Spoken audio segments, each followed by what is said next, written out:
सभी विद्यार्थी जो के लिए मैं एक अच्छी चीज़ लेकर आया हूँ। कक्षा 10वीं का जो गणित है वो मैं YouTube के माध्यम से आप सभी के समक्ष इसका पूरा सॉल्यूशन प्रस्तुत करने जा रहा हूँ। तो आज दीपावली की सभी को शुभकामनाएं और इसके शुभ अवसर पर ही मैं इसकी शुरुआत करने जा रहा हूँ। इसमें हमें जितने भी आपके सवाल होंगे वो मैं YouTube के माध्यम से आपको सॉल्यूशन इसमें दूंगा और सॉल्यूशन के साथ साथ जो भी कॉन्सेप्ट हैं वो आपको मैं क्लियर करते जाऊंगा ताकि आप सभी के जो दिक्कतें आ रही हैं गणित से संबंधित वो दूर हो जाएं। कहीं कहीं स्कूलों में गणित के शिक्षक दूर दराज के स्कूलों में जो गाँव में नहीं उपलब्ध हो पाते हैं, तो इस वीडियो के माध्यम से कक्षा 10वीं MP बोर्ड का मैं पाठ्यक्रम उठा रहा हूँ इसमें, मध्य प्रदेश शिक्षा बोर्ड का। तो उसमें जो भी टॉपिक आ रहे हैं वो आप उसमें से वीडियो में से क्लियर कर सकते हैं। तो हम कक्षा 10वीं का जो इकाई 1 से शुरुआत कर रहे हैं। अभी इकाई 1 में हमको पढ़ना है वास्तविक संख्या के बारे में। वास्तविक संख्या के बारे में थोड़ा बहुत आपने कक्षा 9वीं की जो इकाई 1 है उसमें भी दे रखा है, बहुत सारा तो पढ़ा होगा आपने। और अगर नहीं पढ़ा है तो हम थोड़ा उसको रिवाइज कर लेते हैं, उसके बाद हम आते हैं वास्तविक संख्या पर। संख्या के बारे में कक्षा 9वीं में आपने संख्याओं को पढ़ा है। प्राकृत संख्या,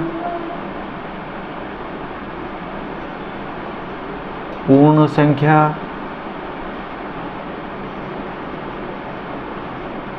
पूर्णांक संख्या, इसके बाद परिमेय संख्या, ये सभी आपने कक्षा 9वीं में पढ़ चुके हो। तो प्राकृत संख्या 1 से अनंत तक की, पूर्ण संख्या 0, 1, 2 से लेके अनंत तक जाती है। पूर्णांक में क्या आ जाता है, माइनस वाली संख्याएं आ जाती है। और परिमेय में आ जाती है P/Q के रूप में वाली संख्या, जहाँ Q क्या हो, 0 के बराबर नहीं हो, और P और Q क्या हो, पूर्णांक।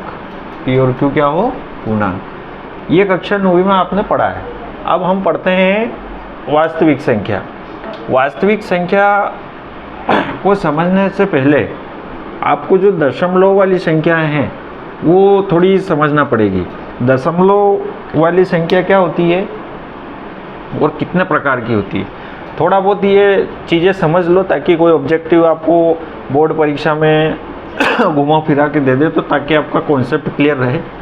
ये संख्या समझ में आ गई आपको। अब हम थोड़ा दशमलव को समझते हैं। दशमलव की संख्या कैसी रहती है। एक दशमलव तो ऐसा रहता है जैसे 2.123 यहाँ पर ख़त्म हो गया।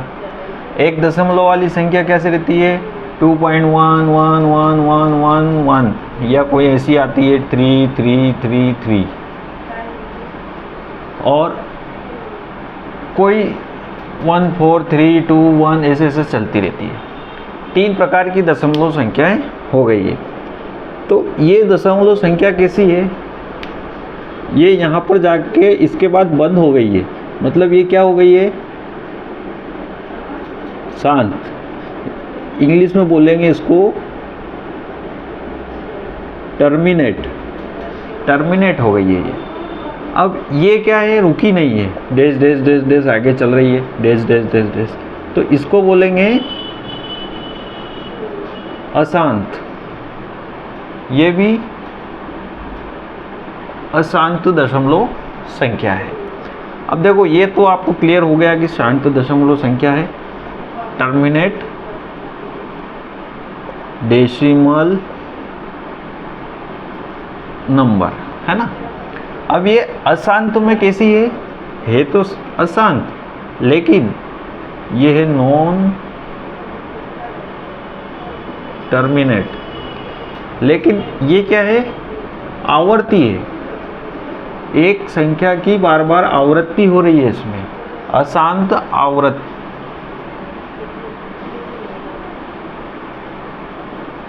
अशांत आवर्ती संख्या बोलते हैं इसको, नॉन टर्मिनेटिंग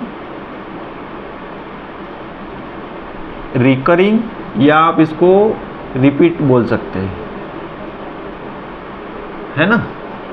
अब इसकी बात हो गई, अभी क्या है, अशांत और अनावर्ती।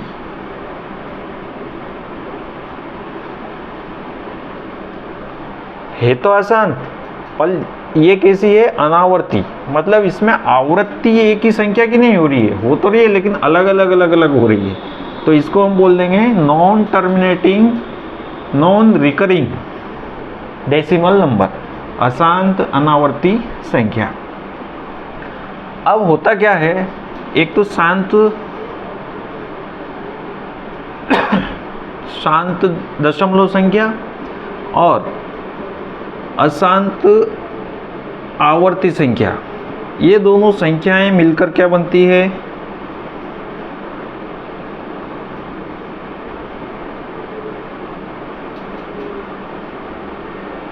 परिमेय संख्या, ठीक है।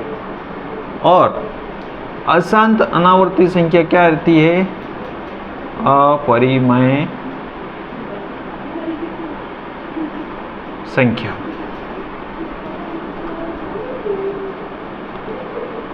रेशनल नंबर,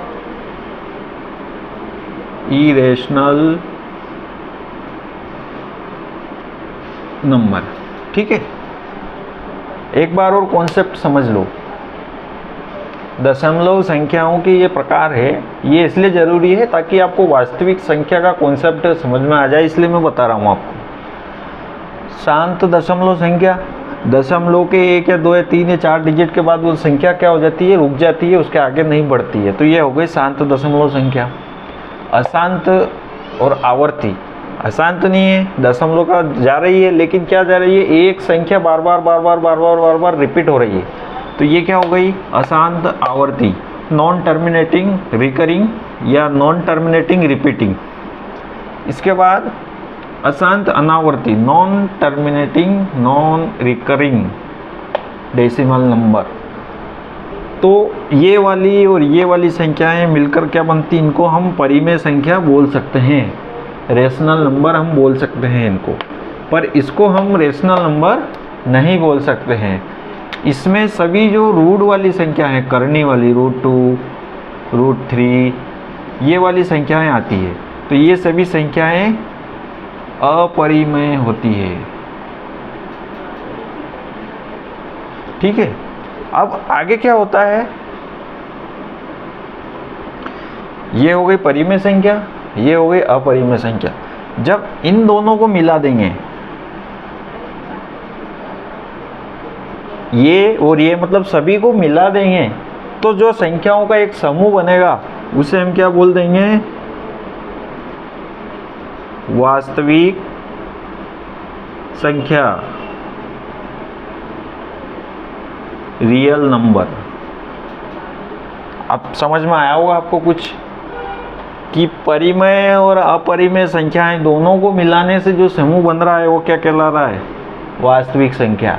और हमारे कक्षा 10वीं का जो पहली इकाई है उसका शीर्षक भी क्या है, वास्तविक संख्या। अब इसके बारे में हम आगे बढ़ते हैं और किताब में हमको क्या क्या पढ़ना है। वास्तविक संख्या की परिभाषा आपको मैं लिखवा देता हूँ, कैसे लिखेंगे, कभी पूछ ली जाए तो आप बता सको, इस कारण से मैं इसकी परिभाषा आपको इसमें कुछ लिख रखी है क्या, तो मन से बना के लिख देते हैं।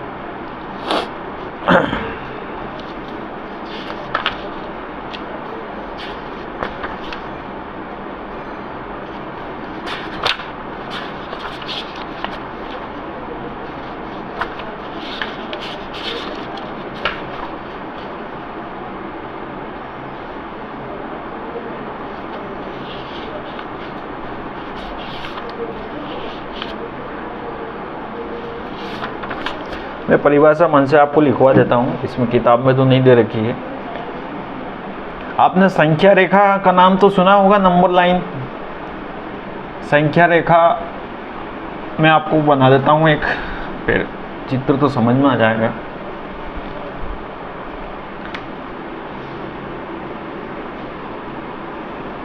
बीच में हम ले लेते हैं 0, 1 2 3 4 5, -1 -2 -3 -4 -5, इसे बोलते हैं हम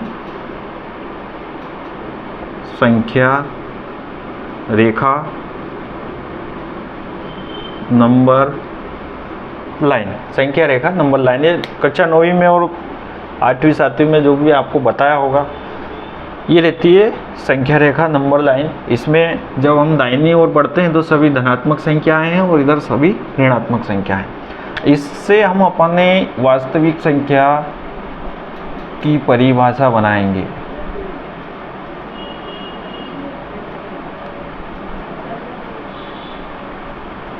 रियल नंबर।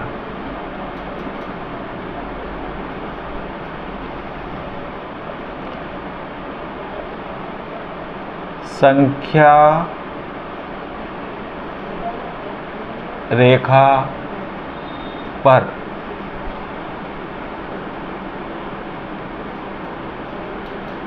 निरूपित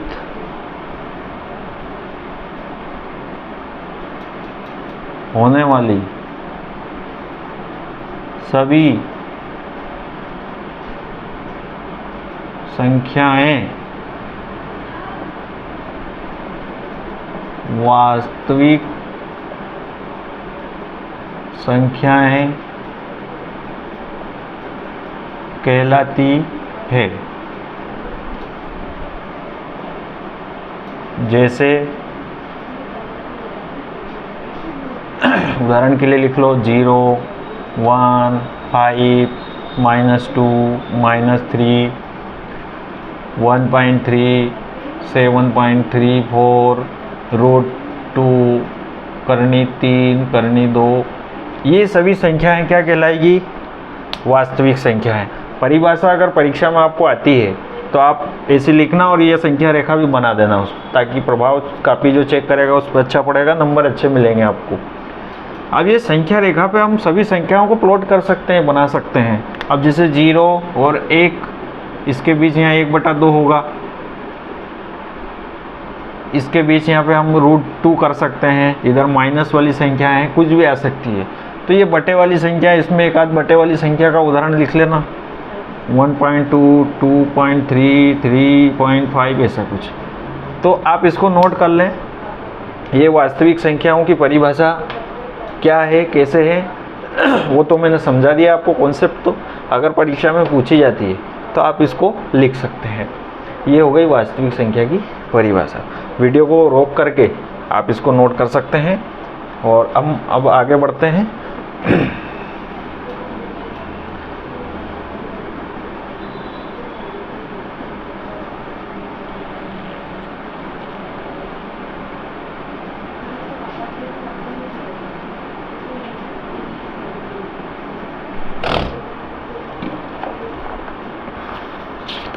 इसके बाद आपको यूक्लिड की विभाजन प्रमेय का दे रखी है।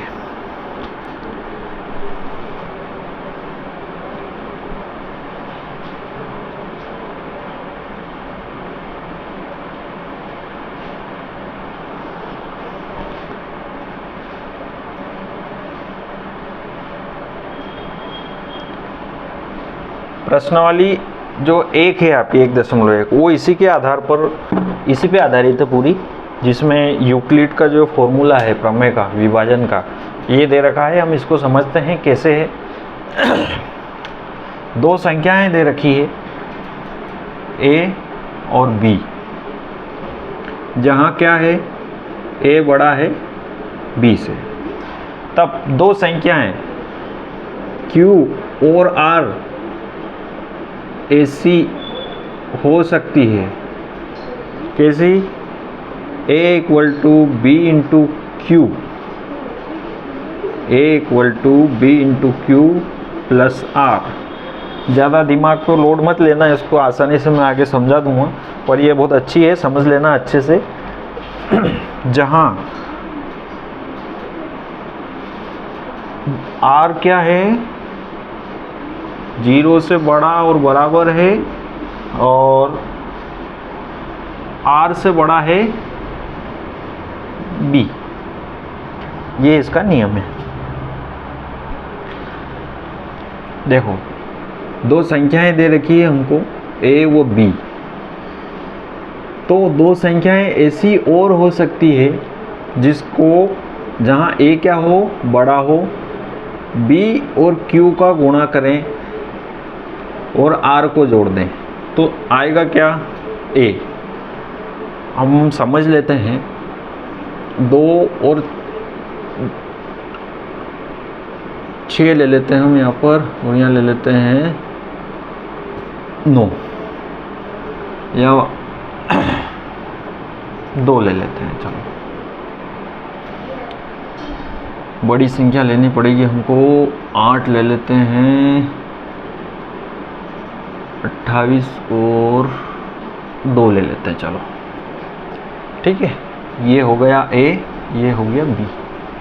अब देखो A बड़ा है B से, तो हम 28 को कैसे लिख सकते हैं, 28, अब B और Q और R हमको लाना है, तो B क्या दे रखा है, 2, और इसमें हम लिख देंगे, इसको 29 करो तो समझ में अच्छा आएगा। 2 गुणित 14 प्लस 1, देखो लिख दिया हमने, 2 गुणित 14 प्लस 1, तो ये हो गया A, और B क्या है अपना, ये क्या हो गया Q, और ये हो गया R। यूक्लिड की प्रमेय ये बोलती है R हमेशा 0 से बड़ा या बराबर होना चाहिए। देखो 0 से बड़ा है, और B जो है R से बड़ा होना चाहिए, R से बड़ा है B। अब इसका उपयोग आगे हम कैसे करेंगे वो हम एक उदाहरण से और समझ लेंगे। तो इसका उपयोग हम करेंगे HCM निकालने में, लघुत्तम समापवर्तक ज्ञात करने में। ठीक है, लघुत्तम समापवर्तक ज्ञात करने में हम इस प्रमेय का उपयोग कर सकते हैं, और कैसे करेंगे वो हम एक उदाहरण से अब समझते हैं। पहले हम यूक्लिड की जो प्रमेय है इसको एक आपको परिभाषित रूप में लिखवा देता हूँ मैं।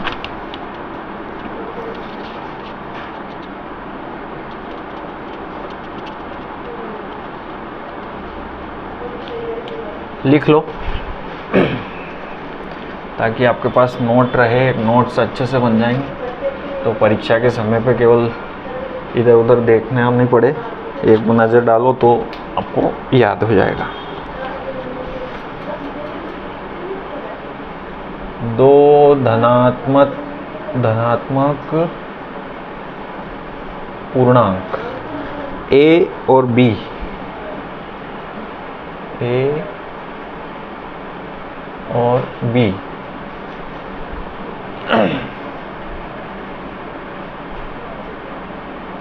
हो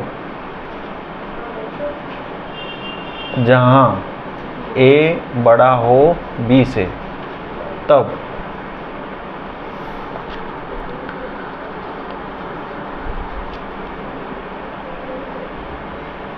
ऐसी अद्वितीय पूर्ण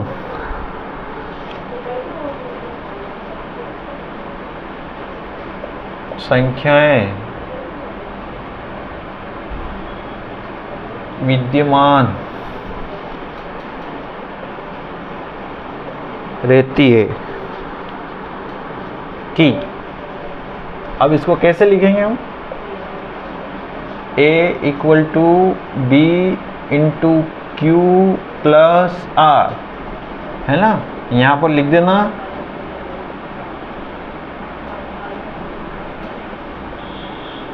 जहाँ A बड़ा है B से और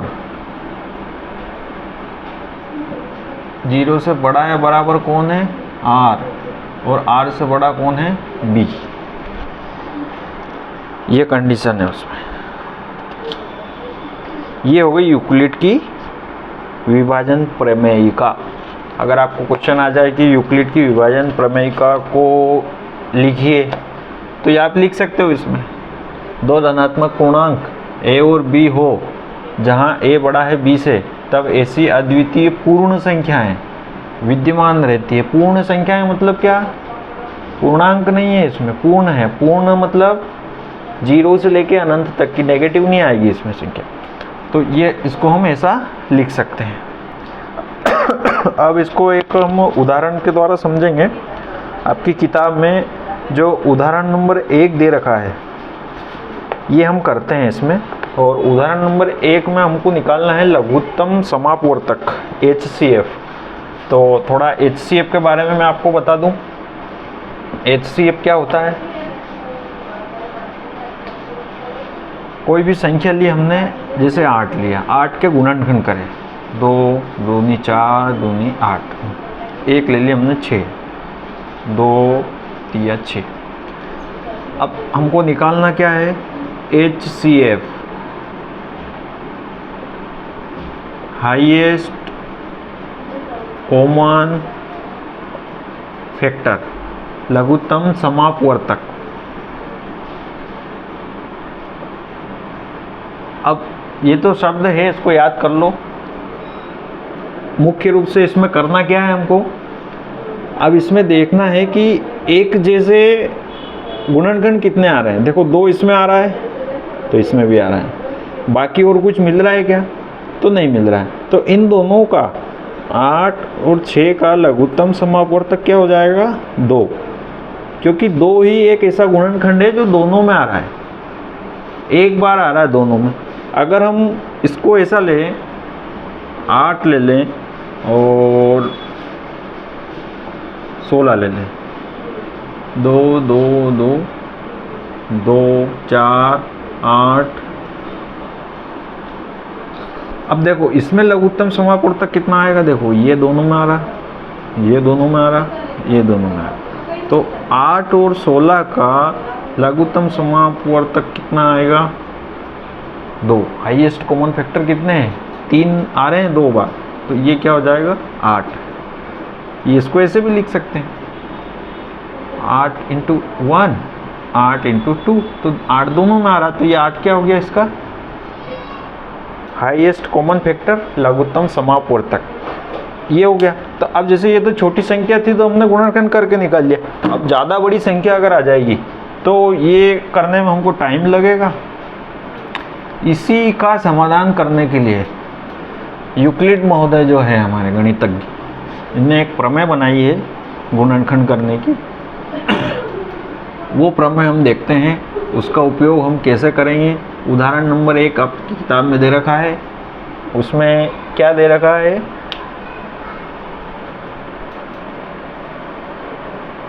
किताब का उदाहरण इसलिए ले रहा हूँ ताकि आपको समझ में अच्छा आ जाएगा। 4052 सॉरी, और 12576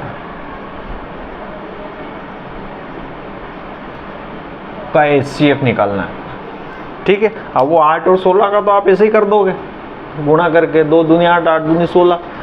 अब इसका करेंगे गुणनखंड तो अपने को टाइम लगेगा। इसमें हम उपयोग करेंगे यूक्लिड की प्रमेय। अब एक इसको माने जो बड़ा है, दोनों में से बड़ा कौन है? 4000 की 12000, तो 12576। बी किसको माने? छोटे को। ठीक है।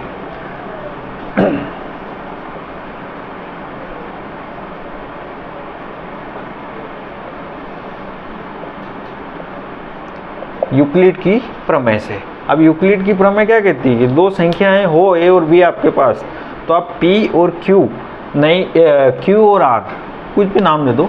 तो a बराबर का लिखे हम 12576, ये हो गया। ठीक है। अब यहाँ पे एक संख्या आएगी और प्लस बना के एक डब्बा बना दो, और एक संख्या यहाँ पर आएगी। ठीक है। अब ये दो संख्या हमको लाना है। संख्याओं का नियम क्या है? पहला नियम, a बड़ा हो b से, 0 से बड़ा हो a बराबर हो r, और r से बड़ा हो b। ठीक है। ए और बी। अब इससे छोटा आएगा आर। अब देखो यहाँ आ रहा है 12,000 और यहाँ आ रहा है 4,000, ठीक है। 4 तिया 12 होता है, तो हम करके देखते हैं 3 का गुणा, 3 दूना 6, 3 पंजे 15 का 5 हासिल 1, 3 0 1 3 चौक 12, 12,156, ठीक है। तो यहाँ कर दिया हमने 3। अब इसमें से घटाना पड़ेगा अपने को 12 5 76 में से 12,156 घटाया अपन ने, 7 में से 5 गया 2, 5 में से 1 गया 6, ठीक है। ये कट गया,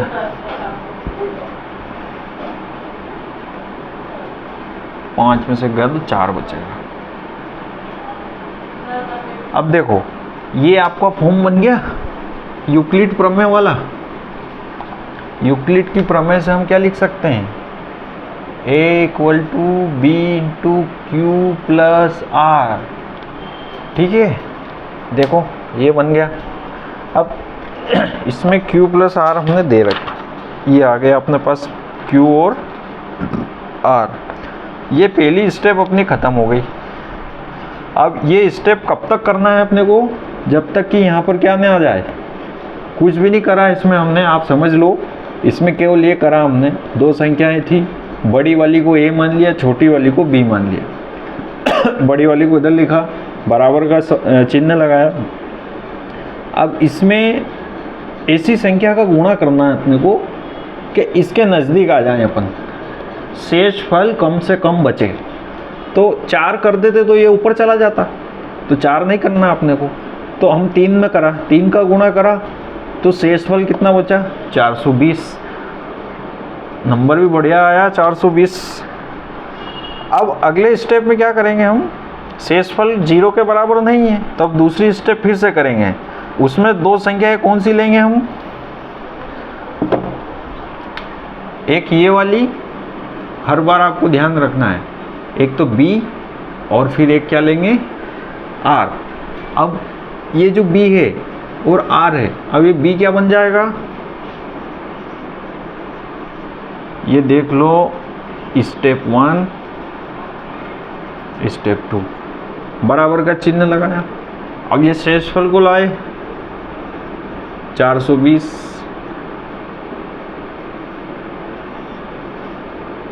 जो इस प्रमेय को सीख जाएगा वो 420 बन जाएगा।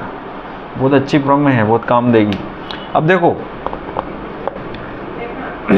4 का कौन सी संख्या में गुणा करें 420 में कि इसके नज़दीक आ जाए। तो देखो अगर 10 का करते हैं इसमें तो आ जाएगा 4200, ज़्यादा हो जाएगा। हम 9 का करते हैं,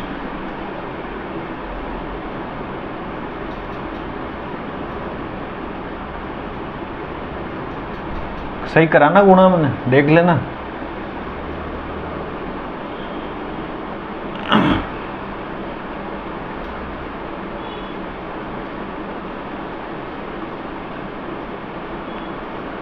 अब आया कितना, 3780। तो 4052 में से हम इसको घटाते हैं, 15 में से 8 जाएंगे 7, और फिर 9 में से 7 जाएंगे तो 2, 3 3 0, ये हो जाएगा 272। देखो शेषफल फिर जब भी 0 नहीं आया है तो एक स्टेप और बढ़ाना पड़ेगी अपने। अब इसको फिर A बना लेंगे अपन, ठीक है, बराबर 272 इंटू। अब देखो अब इसमें कौन सी संख्या का गुणा करें अपन, 2 बॉक्स बना लो।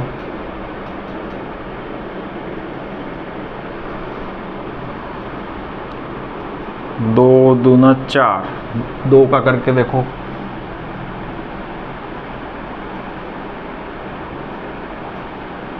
$544 ज़्यादा आ रहे हैं। देखो तो अब 2 में ज़्यादा आ रहा है तो हमको कितना करना पड़ेगा, 1 का गुणा करना पड़ेगा, 1 का। तो 420 में से 272 घटाओ, 10 में से 2 गए 8, अब बचा 1, 11 में से 7 जाएंगे तो 7 4 11, है ना। और 3 में से 2 है तो 148। अभी भी हमारी स्टेप कंप्लीट नहीं हुई है जब तक यहाँ पर शेषफल 0 नहीं आता। फिर से हम इस संख्या को क्या करेंगे, उठाएंगे और यहाँ ले आएंगे। स्टेप 4 बराबर 148 इंटू फिर डब्बा, ठीक है। अब इसमें फिर से 2 का गुणा करें, देखते हैं क्या होता है।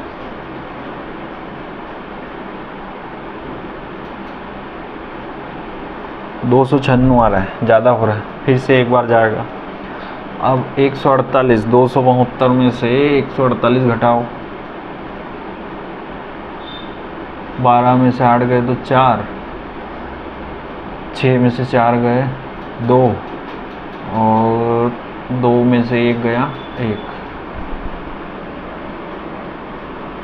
अब फिर से स्टेप 5 करो। 148 आएगा, सॉरी 124। एक डब्बा बनाया, दूसरा डब्बा बनाया। अब देखो इसमें क्या है, 124, 24, 48,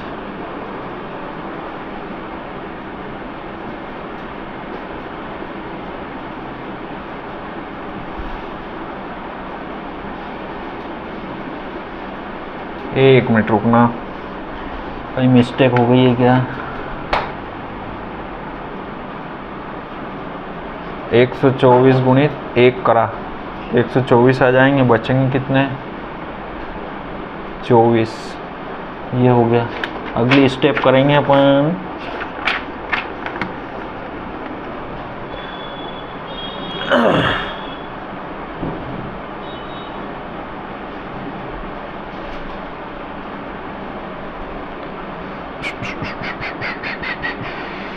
ये ऊपर का मैं मिटा देता हूँ, आपने नोट कर लिया होगा। स्टेप 6। अब इसमें क्या हो जाएगा, 124 इधर आएगा और 24 इधर आएगा, ठीक है। अब 124 और 24 इसमें कितना गुणा करें,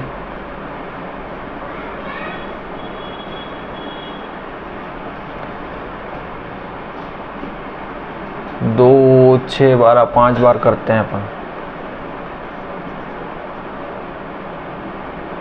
120 आ रहे, बचे कितने, 4। स्टेप 7। अब इसमें क्या हो जाएगा, 24 इक्वल टू 4 गुणित डब्बे में आया 6, शेषफल 0, 4 छंग 24 हो जाएंगे। अब शेषफल 0 आ गया अपना,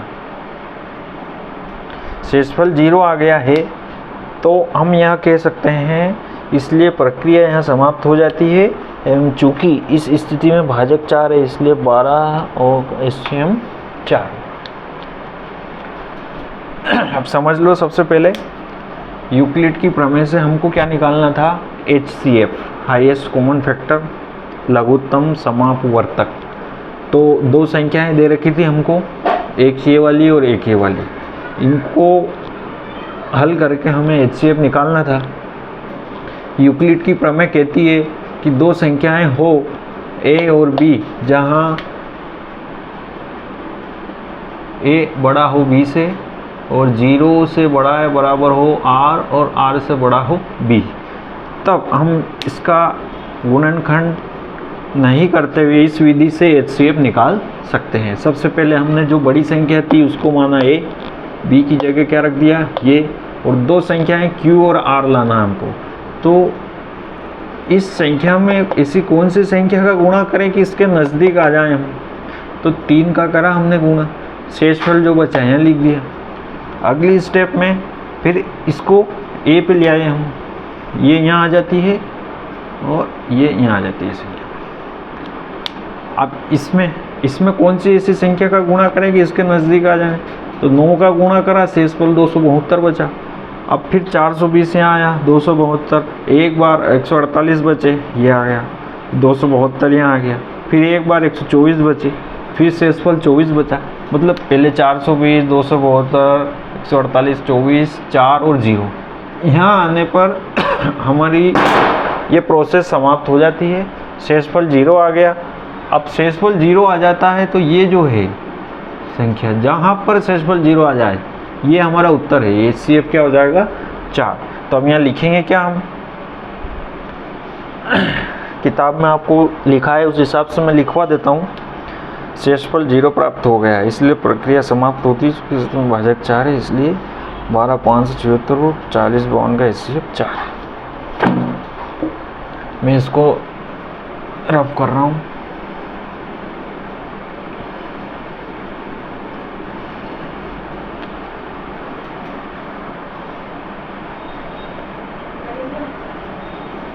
यहाँ पर शेषफल 0 प्राप्त हो गया है, इसलिए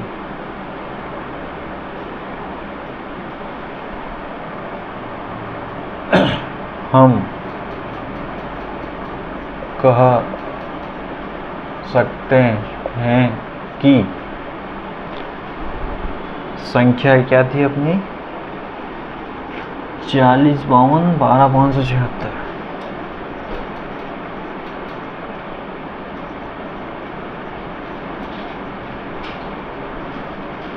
HCF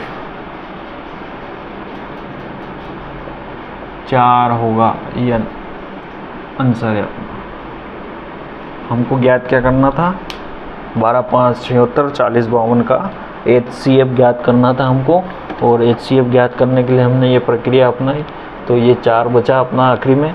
तो ये जो बेचारा 4 है, ये क्या हो गया? HCF ये हो गया। अब इसमें एक चीज़ और है, वो भी नोट कर लें आप, कि हमारी पूरी प्रक्रिया में जो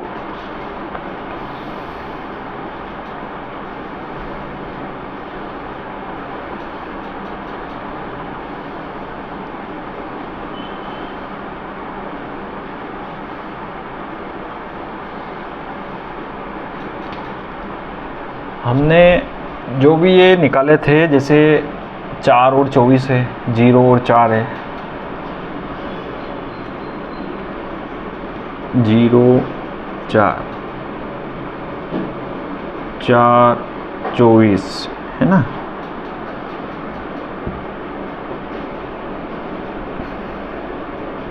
चार 24 हो गया, 124 और 24। वो किताब में से मेरे को इसलिए देखना पड़ रहा है क्योंकि वो अपन ने मिटा दिया है।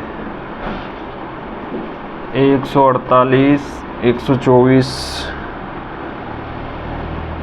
272 और 148, 420 और 272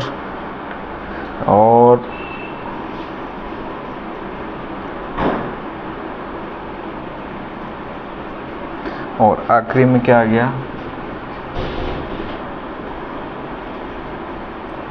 76, 40। इन सभी का HCF 4 होगा। ये क्वेश्चन तो हमारा यहाँ पर खत्म हो गया था। ये लिख लो, उपरोक्त सभी संख्या युग्म का HCF भी 4 होगा। नोट कर लो आप इसको वीडियो को रोक के।